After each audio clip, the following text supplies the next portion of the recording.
Assalamualaikum warahmatullahi wabarakatuh. Kami dari kelompok E ingin menjelaskan sebuah angka indeks tertimbang dan tidak tertimbang.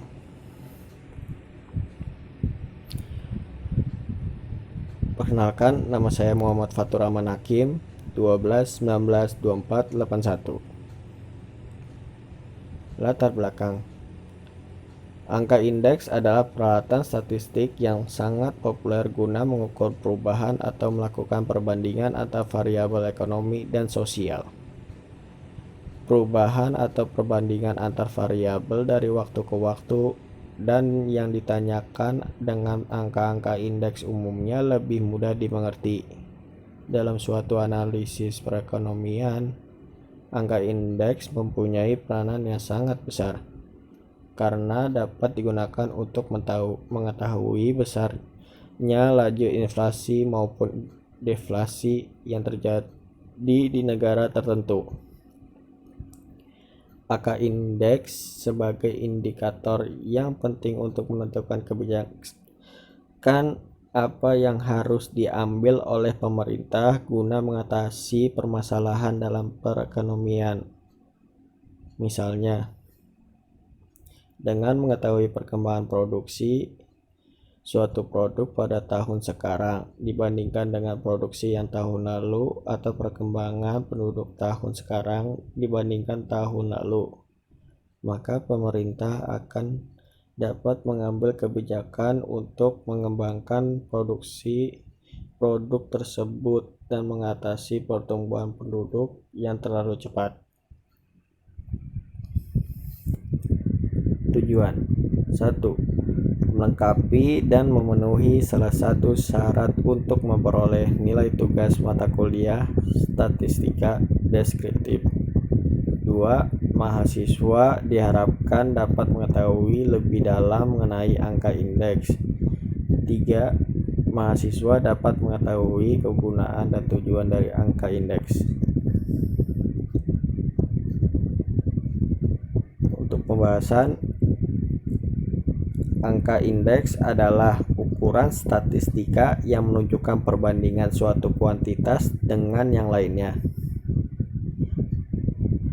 Perbandingan itu dinyatakan dalam persentase dan biasa tanda tangan persen tidak disebutkan. Angka indeks dapat sebagai indikator yang penting untuk menentukan kebijakan apa yang harus diambil oleh pemerintah guna mengatasi permasalahan dalam perekonomian.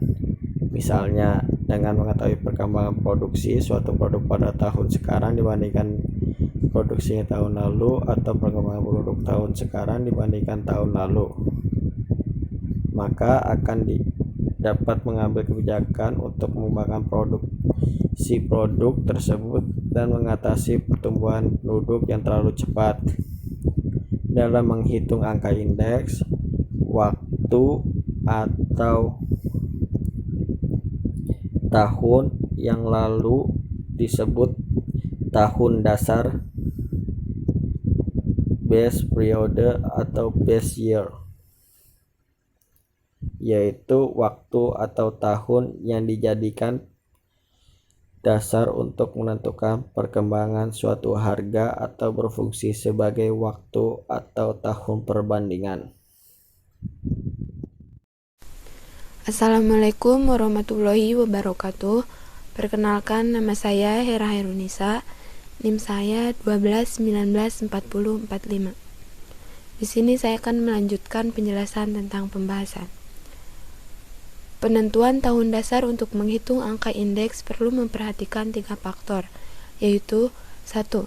Tahun dasar hendaknya dipilih pada saat kondisi perekonomian relatif stabil. 2. Jarak antara tahun dasar dengan tahun sekarang tidak terlalu jauh. 3. Penentuan tahun dasar hendaknya memperhatikan kejadian-kejadian penting. Misalnya kenaikan harga BBM, kenaikan tarif dasar listrik, dan lain-lain. Indeks tidak tertimbang. Metode ini digunakan untuk mengetahui perkembangan suatu harga, yaitu terfokus hanya pada harga dan tidak mempertimbangkan kuantitasnya. Metode ini dibagi menjadi 3, yaitu 1. Angka indeks relatif. Angka indeks relatif yaitu untuk mengukur perbedaan satu macam nilai atau harga atau kualitasnya saja dalam waktu yang berbeda. 2. Angka indeks agregat sederhana, yaitu untuk membandingkan jumlah dari harga-harga barang persatuan untuk tiap-tiap tahun. Rumusnya I sama dengan sigma Pn per sigma P0 dikali 100%. Yang ketiga, angka indeks rata-rata relatif, yaitu dimulai dengan mencari angka relatif dari masing-masing barang dan kemudian dicari rata-rata dari angka relatif tersebut. Adapun rumusnya, I sama dengan sigma Pn per P0 dikali 100% per K. Assalamualaikum warahmatullahi wabarakatuh. Perkenalkan, nama saya Nur Adityo Triwicaksono. Di sini saya akan menjelaskan perhitungan angka indeks dengan banyak metode. Yang pertama, indeks harga tidak tertimbang dengan metode agregatif sederhana. 1. Angka indeks harga. Price sama dengan P. Rumusnya, IA sama dengan sigma Pn dibagi sigma P0 kali 100. 2. Angka indeks kuantitas. Quantity sama dengan Q. Rumusnya IA sama dengan sigma Qn dibagi sigma Q0 kali 100. 3. Angka indeks nilai. Value sama dengan V. Rumusnya IA sama dengan sigma Pn kali Qn dibagi sigma P0 kali Q0 kali 100 atau IA sama dengan sigma Vn dibagi sigma V0 kali 100. Kedua, angka indeks tertimbang. 1. Metode agregatif sederhana. Rumusnya IA sama dengan sigma Pn kali W dibagi sigma P0 kali W kali 100.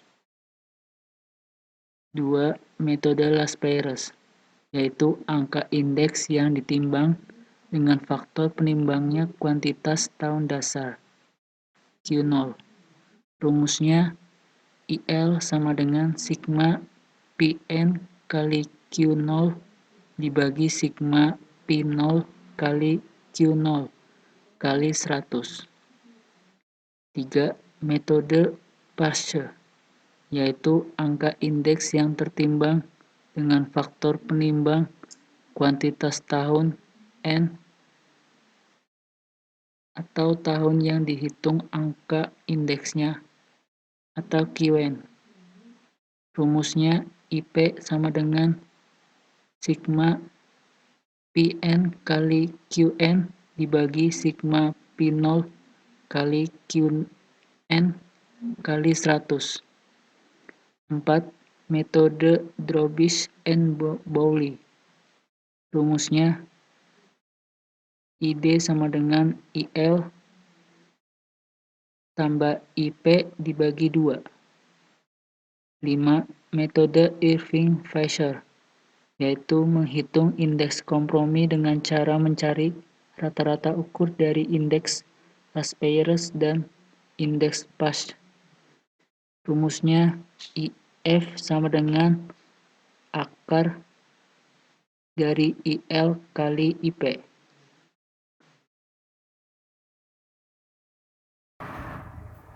Assalamualaikum warahmatullahi wabarakatuh. Nama saya Yuda Bayu Prakoso Ferdianto, NIM 121925990. Di sini saya akan menjelaskan angka indeks rantai. Angka indeks rantai adalah perhitungan angka indeks dengan menggunakan tahun sebelumnya sebagai tahun dasar. Misalnya menghitung angka indeks tahun 2000 dengan tahun dasar 1999.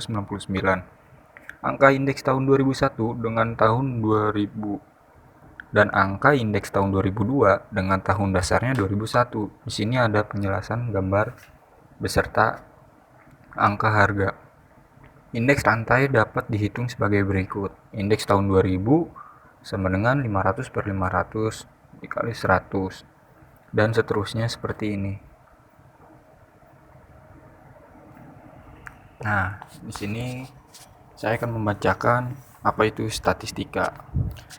Statistika dipelajari di berbagai bidang ilmu, karena statistika adalah sekumpulan alat analisis data yang dapat membantu pengambilan keputusan untuk mengambil keputusan berdasarkan hasil kesimpulan pada analis data dari data yang dikumpulkan. Selain itu juga, dengan statistika kita bisa meramalkan keadaan yang akan datang berdasarkan data masa lalu. Statistika deskriptif memberikan informasi yang terbatas, yaitu memberi informasi yang terbatas pada data apa adanya. Oleh karenanya, pemakai statistika deskriptif tidak dapat mengambil kesimpulan yang umum atas data yang terbatas. Sekian dari saya. Wassalamualaikum warahmatullahi wabarakatuh.